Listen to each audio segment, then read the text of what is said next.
the big question for this Pakistan side, one that beat India less than a year back in these conditions in the UAE. Well, Gaurav Sundaraman and myself will have the opportunity to ask that question to Mickey Arthur, who I'm delighted joins us for the first time on our network. Mickey, good to have you. And it's time for the big question that Gaurav will first deep dive with some numbers into. What have we got for Mickey today, GS? I think Pakistan are very over-reliant on their openers.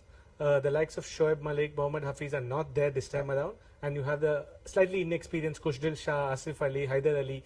These guys have not really played at the big stage enough. And Babar and Rizwan have always delivered. They are leading run scorers last year in T20Is. And they have played just one T20I this year. So that's another thing. So Babar and Rizwan need to set that platform for them if they want to make best use of the finisher. So I think they're over-reliant on Babar and Rizwan. All right, so let's take that question to Mickey. They are formidable when they fire, Mickey Arthur, but are Pakistan over-reliant on Babar Azam and Mohammad Rizwan? Yeah, look, that's a very good point. And they've got a middle order that hasn't really been challenged so far. We know Babar, Rizwan, Fakhar Zaman have scored the bulk of their runs over the last period of time.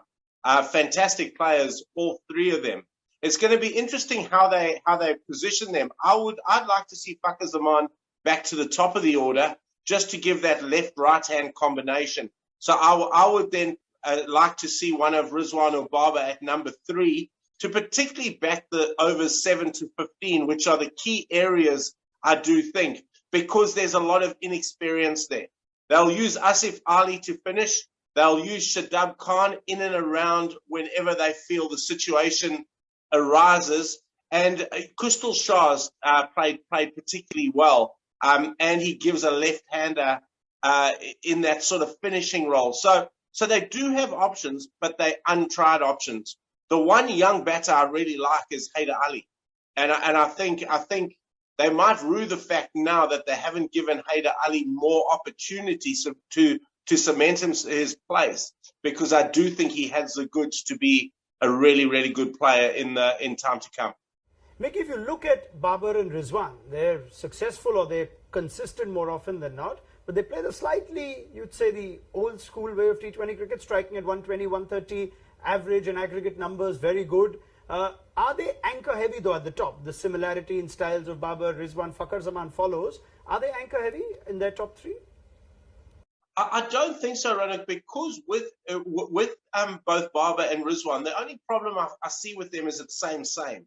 And it was interesting, when I was coach, we had Fakhar Zaman there with Babar, and I thought opening the batting was the perfect position for Babar, but you needed to have a left-hander. Fakhar Zaman had a different role. He's unconventional. He hits the ball in different areas. So that was quite a nice mix for me. I do think Babar and Rizwan are a little bit same. However, in the power play overs, it's still proper cricket shots. Because people get mesmerized by the power play, thinking you've got to hit the ball in the air. You don't. You've got to hit the ball in the gaps. And if you find those gaps, you still get the boundaries. And that's something that both Babar and Rizwan have done particularly well.